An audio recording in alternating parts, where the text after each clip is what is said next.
बर्रे सगीर के लेजेंडरी अफसाना निगार सादत हसन मंटो ने कहा था कि नूरजहां की आवाज़ कई ज़मानों तक जिंदा रहेगी और आने वाली नस्लों के कानों में शहद टपकाती रहेगी। ताहम शहद जैसी मीठी आवाज़ रखने वाली मलिका तरन्नुम नूरजहां को आम तौर पर एक बदमिजाज खातून के तौर पर जाना जाता है, जिसकी बुनियादी वजह इनका गुस्सा था। लेकिन ये भी सच है कि इन्हें गुस्सा तब आता था जब उनके उसूलों के खिलाफ कोई बात होती थी, वगरना वो एक बहुत शफीक और नर्म मिजाज खातून थी। खुसूसन छोटे तबके के लोगों का वो बहुत ज़्यादा ख्याल रखती थी। आज हम आपको एक ऐसा वाक़या सुनाएंगे जिससे बखूबी अंदाज़ा हो जाएगा कि जब उसूलों की बात आए तो नूरजहां एक गवर्नर की बजाय एक बावर्ची को गाना सुनाने पर फौकियत देती थीं। इस वाक़े के रावी मशहूर सहाफ़ी और फिल्मसाज अली सुफियान आफाकी हैं।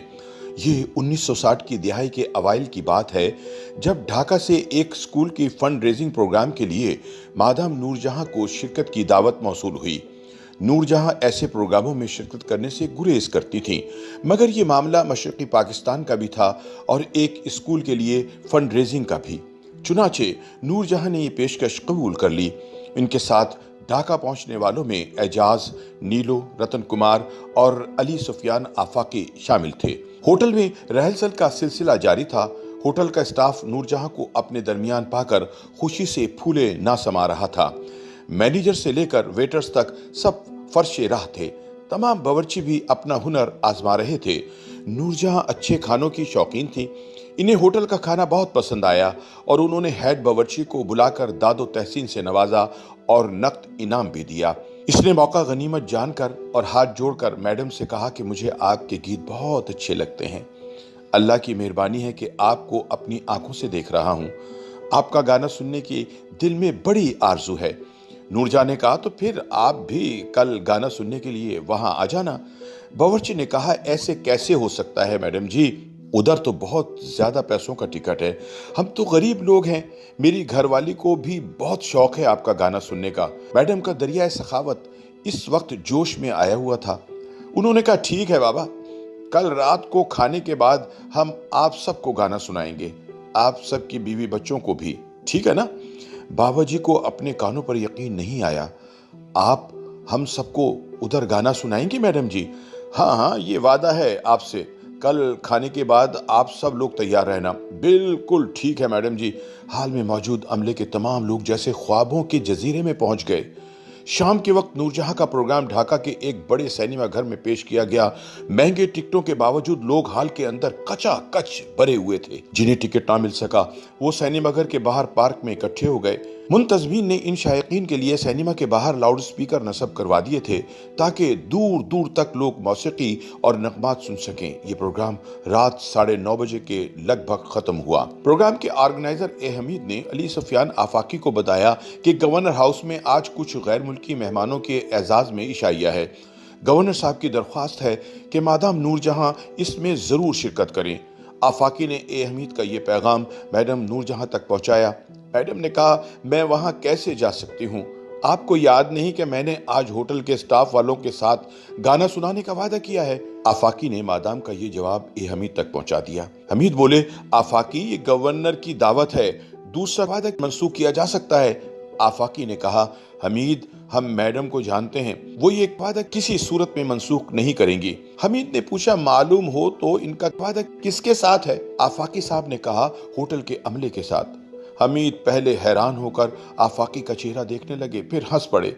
यार कैसी बातें करते हो, वहां गैर मुल्की मेहमान आए हुए हैं, गवर्नर ने बजाते खुद दावत दी है और नूरजहां के इंतजार में अभी सब भूखे बैठे हैं। आफाकी साहब ने कहा, आप खुद ही मैडम से बात कर लीजिए। हमीद को अपनी कुव्वत गुफ्तार पर बहुत ज्यादा नाज था। फौरन मैडम के पास चले गए। नूरजहां ने इनकी सारी गुफ्तगू सुनने के बाद फरमाया, मगर भाई जान, मैंने होटल के अमले से वादा किया हुआ है, वो कल रात से इंतजार कर रहे हैं। हमीद ने कहा, मैडम, ये वादा आप कल भी पूरा कर सकती हैं। मादाम मुस्कुराई। हमीद भाई, ये आप इसलिए कह रहे हैं कि वो गरीब लोग हैं, इसलिए इनके साथ किए हुए वादे की कोई अहमियत नहीं। हमीद सिट पिटा गए। अरे नहीं, मेरा ये मतलब नहीं। मैडम ने जवाब दिया, इस बात की क्या जमानत है कि कल रात कोई और अहम आदमी मुझे दावत नहीं देगा? इसकी खातिर मुझे कल फिर अपना वादा तोड़ना पड़ेगा। मैं माफी चाहती हूँ। गवर्नर साहब से आप शुक्रिया के साथ मेरी जानिब से माजरत कर लीजिए। حمید کی سمجھ میں نہیں آیا کہ اس کے جواب میں کیا کہیں۔ انہوں نے فون پر گورنر صاحب سے رابطہ کر کے یہ پیغام پہنچا دیا۔ جواب میں گورنر صاحب کے ملٹری سیکرٹری نے کہا، گورنر صاحب بذات خود میڈم نور جہاں سے بات کرنا چاہتے ہیں، لیکن مادام نے ٹیلی فون پر یہی جواب گورنر صاحب کو بھی دے دیا۔ وہ بیچارہ ہکا بکا رہ گئے، مگر پھر انہوں نے اصرار نہیں کیا۔ ہوٹل پہنچ کر میڈم نے کھانا کھایا اور ہال میں پہنچ گئیں۔ اسٹیج پر قالین بچھے ہوئے تھے اور طبلہ، ہارمونیم وغیرہ رکھے تھے۔ سارے ہال میں اسٹیج کے رخ پر سینکڑوں کرسیاں بچھا دی گئی تھیں۔ مادام کو یہ سب کچھ بہت اچھا لگا، لیکن جب وہ اسٹیج تک پہنچی تو دیکھا کہ اچانک چاروں طرف سے خوش لباس لوگ ہال میں داخل ہونے لگے اور دیکھتے ہی دیکھتے ہال کی تمام کرسیاں پر ہو گئیں۔ بات یہ ہوئی کہ ہوٹل کی انتظامیہ نے اپنے خصوصی جاننے والوں کو اس پروگرام میں مدعو کر لیا۔ خوش پوش، خوش حال مرد قیمتی زر برق ساڑیوں، میک اپ اور قیمتی زیورات میں لدی پھندی بیگمات مسکراتی ہوئی میڈم کی طرف دیکھ رہی تھی اور خود ان کی زبانی ان کے سامنے بیٹھ کر ان کے نغمات سننے کی، زندگی بھر کی حسرت پوری کرنے کی لیے پر امید تھیں۔ میڈم کے چہرے پر غصے کے آثار نمودار ہو گئے۔ انہوں نے پوچھا، یہ کون لوگ ہیں؟ مینیجر نے آگے بڑھ کر کہا، یہ شہر کے معزز اور ممتاز لوگوں کے اہل خانہ ہیں۔ یہاں انہیں کس لیے بلایا گیا ہے؟ میڈم نے ناراضگی سے پوچھا۔ جی وہ میں مینیجر گڑبڑا گیا۔ میڈم کا موڈ ایک دم بگڑ چکا تھا۔ آپ نے کس سے پوچھ کر انہیں یہاں بلایا؟ میں نے ہوٹل کے عملے کو گانا سنانے کے لیے وعدہ کیا تھا، وہ مجھے کہیں نظر نہیں آ رہے۔ مہربانی فرما کر آپ ان سے کہیں کہ یہاں سے چلے جائیں۔ جی۔ مینیجر کو اپنے کانوں پر یقین نہیں آیا۔ مگر میڈم، یہ میرے مہمان نہیں ہیں اور نہ ہی میں نے انہیں بلایا ہے۔ پھر وہ حیران و پریشان مہمانوں سے براہ راست مخاطب ہو کر بولی، دیکھیے مجھے افسوس ہے کہ آپ کو غلط بتایا گیا۔ آپ لوگ مہربانی فرما کر حال خالی کر دیں پلیز۔ چند لمحوں خاموشی رہی، پھر سب لوگ سمجھ گئے کہ میڈم نور جہاں جو کہہ رہی ہیں اسے منوا کر بھی رہیں گی۔ غصے اور شرمندگی سے ڈھاکہ کی ہائی سوسائٹی کے خاندانوں کے رنگ اڑ گئے، مگر میڈم کی بات مانے بغیر چارہ نہ تھا۔ ایک ایک کر کے تمام مہمان حال سے رخصت ہو گئے، تمام کرسیاں خالی ہو گئیں تو میڈم نے بلند آواز سے پوچھا، اسٹاف کے لوگ کہاں ہیں؟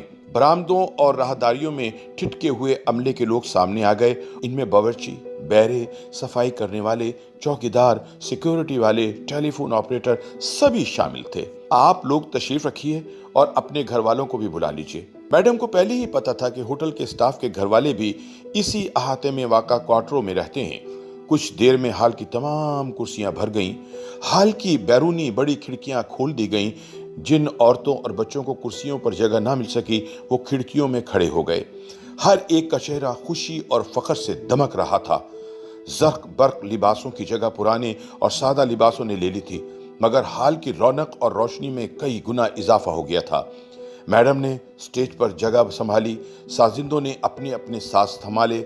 بنگال کے سب سے بڑے موسیقار سنبل داس نے ہارمونیم کے سر چھیڑے اور آفاقی سے کہا، مسٹر آفاقی، ایسی عورت دنیا میں کوئی اور نہیں ہوگی، مجھے پورا یقین ہے، شی از ریئلی گریٹ۔ میڈم نور جہاں اس روز بڑے اچھے موڈ میں تھیں۔ انہوں نے بابا جی یعنی ہیڈ باورچی سے دریافت کیا کہ بولیے کون سا گانا گاؤں۔ بابا جی نے فوراً انمول گھڑی کے گانے کی فرمائش کر دی اور میڈم نغمہ سرا ہو گئیں۔ آواز دے کہاں ہے، دنیا میری جواں ہے۔ سننے والوں پر سحر طاری ہو گیا۔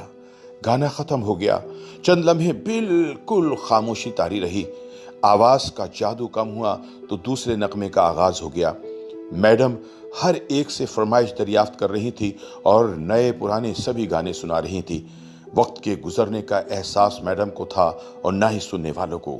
ہوٹل کا عملہ تھوڑی دیر بعد گرم چائے اور کافی سرو کر رہا تھا، مگر چائے یا کافی پینے کا ہوش کس کو تھا؟ نور جہاں تمام نغمے اس وارفتگی کے ساتھ سنا رہی تھیں کہ یہ فیصلہ کرنا مشکل تھا کہ سال ہا سال پہلے یہ نغمے جب پہلی بار گائے گئے ہوں گے اس وقت انہوں نے اچھا گایا تھا یا اس وقت بہتر گا رہی ہیں۔ نغمات کا ایک نہ ختم ہونے والا سلسلہ مسلسل جاری تھا۔ اس دوران میڈم ہنسی مذاق اور فقرے بازی بھی کرتی جا رہی تھیں۔ میڈم نے بابا جی سے پوچھا، بابا اب بتاؤ کون سا گانا سناؤں؟ میرا کون سا گانا آپ کو سب سے زیادہ اچھا لگتا ہے؟ بابا جی تو اس روز 7ویں آسمان پر تھے۔ انہیں اور ان کے ساتھیوں کو اس روز مادام نور جہاں نے جو شرف بخشا تھا وہ غالباً سربراہان مملکت کے حصے میں بھی نہ آیا ہو۔ बाबा जी बोले, मैडम जी, हमको तो आपका सारा गाना अच्छा लगता है, फिर भी कोई तो गाना होगा जो सबसे अच्छा लगता हो बाबा जी। सोच में पड़ गए और याद करके बोले, हाँ याद आया, मैडम जी वो गाना सुनाओ, जा नहीं सकता कभी शीशे में बाल आया हुआ। बाबा जी की फरमाइश पर मैडम ने ये गीत छेड़ दिया, किस तरह भूलेगा दिल तेरा ख्याल आया हुआ, जा नहीं सकता कभी शीशे में बाल आया हुआ। नूरजहां ने यह गीत इस तरह डूब कर गाया कि महफिल में सन्नाटा छा गया। रात के 12 बजे, 1 बजा, 2 बज गए, मगर ना मैडम गाते हुए थक रही थी और ना ही सुनने वाले सैराब हो रहे थे। एक के बाद एक माजी का वक्त उलटता रहा।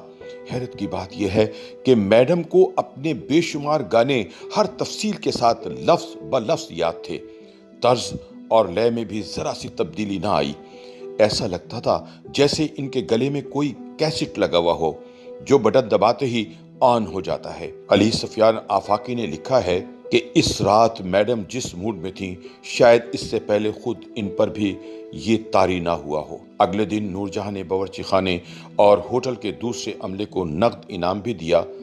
बाबा जी मुंह से तो कुछ ना बोले, बस बार बार अपने आंसू पूछते रहे।